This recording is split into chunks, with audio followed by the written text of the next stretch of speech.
Nama Nico Al-Hakim belakangan ini ramai diperbincangkan usai video ciumannya dengan Adisti Zara viral di media sosial.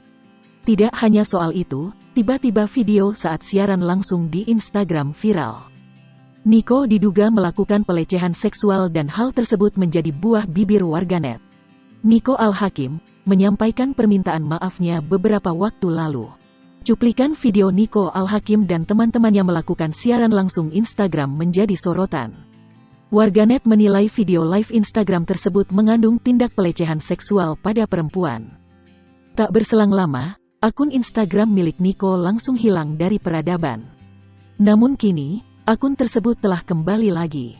Selain itu, Nico juga membuat video klarifikasi mengenai dugaan pelecehan seksual yang dilakukan olehnya.